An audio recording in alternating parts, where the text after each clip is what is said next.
Hello everyone, welcome to my channel ladder of success. तो आज मैं इस वीडियो में आप लोगों को पढ़ाऊंगी चैप्टर 2 क्लास 11th का biological classification.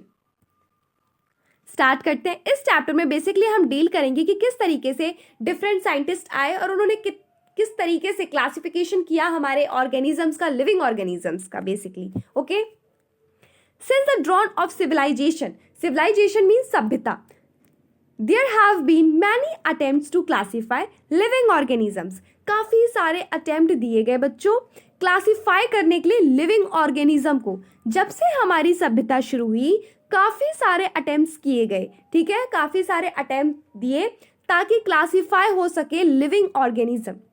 It was done instinctively, not using criteria that was scientific but born out of a need to use organism for our own use for food, shelter, clothing। जब पहले शुरू में classification start हुआ living organism के ऊपर, ठीक है, तो हम किस बेसिस पे कर रहे थे? हम अपनी ज़रूरतों के बेसिस पे कर रहे थे। जो लिविंग ऑर्गेनिज्म की ज़रूरतें हैं जैसे कि फूड, शेल्टर, क्लॉथिंग, इसके बेस पे हम क्लासिफिकेशन कर रहे थे, ठीक है। एरिस्टोटल एक साइंटिस्ट का नाम है, ये फादर ऑफ बायोलॉजी है और फादर ऑफ जूलॉजी भी है। Was the earliest to attempt a more scientific basis for classification।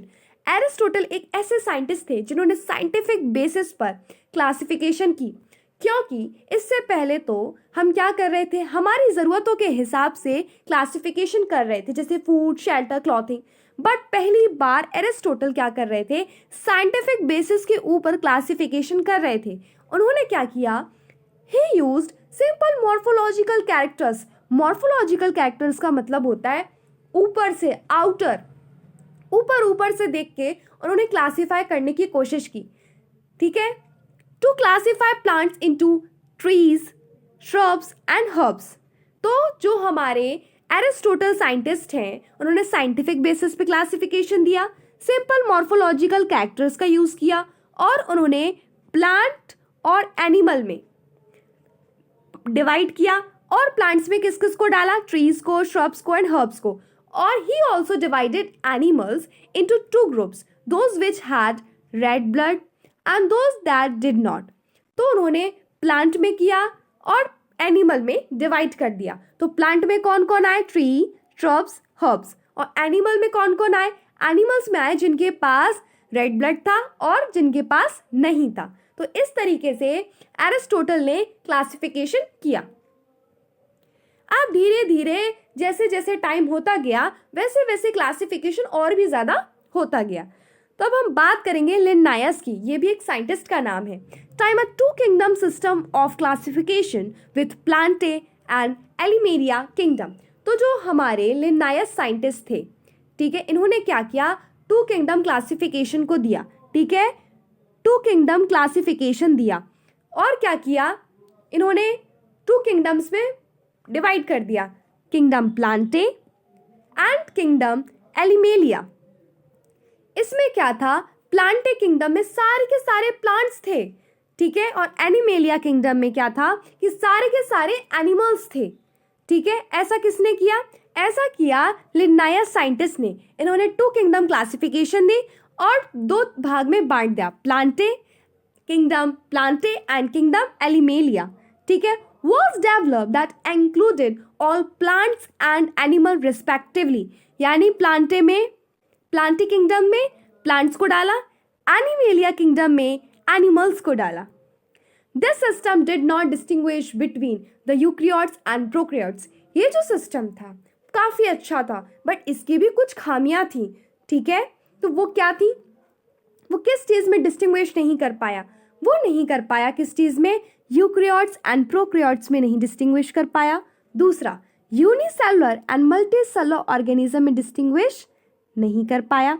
और तीसरा, photosynthetic, green alga and non photosynthetic fungi, इसमें भी वो डिफ्रेंशिएट नहीं कर पाया, ठीक है। तो ये तीन चीज़ें हैं, फर्स्ट, सेकंड एंड थर्ड। इन तीन चीजों में डिस्टिंग्विश नहीं कर पाया कौन, टू किंगडम सिस्टम, ठीक है। Classification of organism into plants and animals was early done, easily done. ठीक है, तो जो प्लांट्स और एनिमल का क्लासिफिकेशन कर दिया ये काफ़ी इजी था, इसे करना काफ़ी इजी था. वॉज ईजी टू अंडरस्टैंड, और समझना भी काफ़ी आसान था. क्लासिफिकेशन भी इजी था प्लांट और एनिमल का, और इसे समझना भी बहुत आसान था. But a large number of organism did not fall into either category. ये सब तो ठीक था कि प्लांट और एनिमल का जो हमने डिवाइड कर दिया उसको समझना इजी हो गया, उसको डिवाइड करना इजी हो गया. बट मुश्किल क्या थी, ऐसे बहुत सारे ऑर्गेनिज्म थे, लार्ज नंबर ऑफ ऑर्गेनिज्म, जिनके लिए कोई कैटेगरी नहीं मिल रही थी कि हम इन्हें कहाँ पर डाल दें, कहाँ पुट कर दें, इनको सही प्लेस नहीं मिल रही थी बहुत सारे ऑर्गेनिजम्स की. Hence, the two kingdom classification used for a long time was found inadequate. Inadequate means कि वो अपर्याप्त था. हमारे पास अच्छे से क्लासिफिकेशन नहीं हो पा रहा था कि सारे के सारे ऑर्गेनिजम्स जो हैं वो किसी ना किसी कैटेगरी में फिट हो जाए. बट क्या हो रहा था कि ऐसे अभी भी बहुत सारे ऑर्गेनिज्म थे जिनके लिए हमें कोई कैटेगरी ही नहीं मिल रही थी, क्योंकि टू किंगडम क्लासिफिकेशन में हमने किंगडम प्लांटे और किंगडम एलिमेलिया में तो हमने डिवाइड कर दिया था. और हमने किंगडम प्लांटे में क्या किया था कि प्लांट्स को रख दिया था, और किंगडम एलिमेलिया में एनिमल्स को रख दिया था.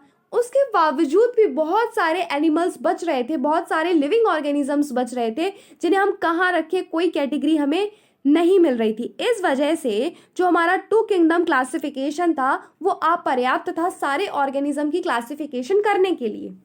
Besides gross morphological a need was also felt for including other characters. देखो हम क्या कर रहे हैं, शुरू से ही मॉर्फोलॉजिकल स्ट्रक्चर्स, मॉर्फोलॉजिकल चीज़ों को ही देख रहे हैं. ठीक है, मॉर्फोलॉजिकल चीज़ों को लेकर on the basis of morphological character and nature हम सारी चीज़ों को क्लासीफाई करते आ रहे हैं. सारे किंगडम्स में हमने यही कर रहे हैं कि किंगडम किसी ना किसी को क्लासीफाई करने के लिए मॉर्फोलॉजिकल कैरेक्टर्स का हम इस्तेमाल करें. बट हमें और भी चीज़ें देखना चाहिए, जैसे कि इंक्लूडिंग अदर कैरेक्टर्स.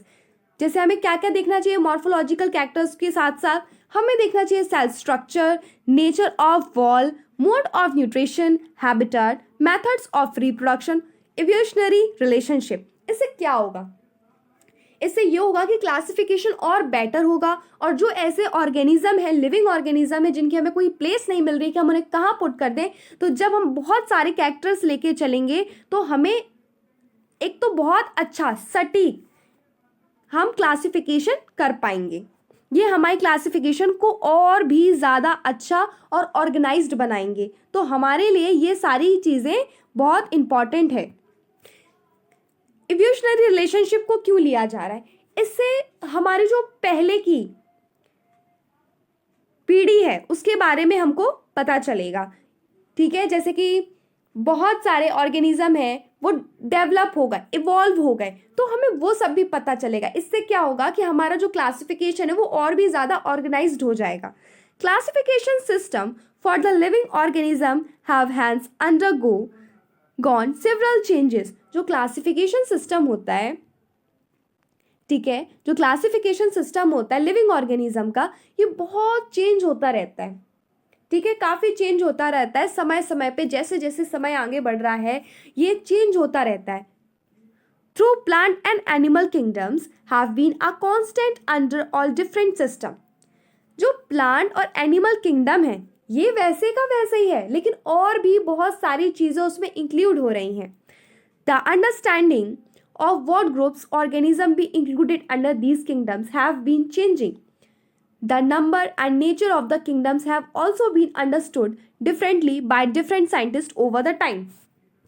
जो हमारे प्लांट और एनिमल किंगडम है हम इनको कहीं नहीं लेके जा रहे, ये तो जैसे है वैसे ही हैं, बट अपनी ज़रूरत के अनुसार अलग अलग साइंटिस्ट समय समय पे आगे आते रहे और उन्होंने बहुत सारे ऑर्गेनिजम्स के लिए एक सूटेबल प्लेस कैटेगरी ढूंढने की कोशिश की, ग्रुप ढूंढने की कोशिश की कि उन्हें कहाँ पर पुट किया जाए, कहाँ पे इंक्लूड किया जाए, अलग अलग और भी किंगडम्स फाइंड आउट करने की कोशिश की कि जहाँ पर वो अच्छे से ऑर्गेनाइज्ड हो पाए.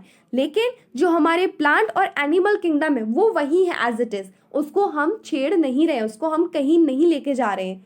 ठीक है, बस अपनी जो क्लासिफिकेशन है उसको और भी बेटर वे में ऑर्गेनाइज करने के लिए हम बहुत सारे ग्रुप्स ऑर्गेनिजम्स की क्लासिफिकेशन अच्छे से करने के लिए और भी किंगडम्स को देख रहे हैं, उनमें समझ रहे हैं, उसको डीपली ऑर्गेनाइज कर रहे हैं ऑन द बेसिस ऑफ बहुत सारे कैरेक्टर्स, ठीक है, on the basis of lot of characters जैसे यहाँ पे दिए गए हैं। बिकॉज अगर हम एक ही कैरेक्टर के बेस पे करेंगे, मॉर्फोलॉजिकल कैरेक्टर के बेस पे करेंगे, तो हम उतना ऑर्गेनाइज्ड वे में नहीं कर पाएंगे। बट जब हम बहुत सारे कैरेक्टर्स को इंक्लूड करेंगे तो हम ज़्यादा बेटर वे में ऑर्गेनाइज क्लासिफिकेशन कर सकते हैं, जहाँ पे हर एक लिविंग ऑर्गेनिज्म को अपनी प्लेस मिलेगी, जहाँ पे वो एक प्रॉपर सही कैटेगरी में प्लेस हो पाएगा। ठीक है, थैंक यू फॉर वॉचिंग।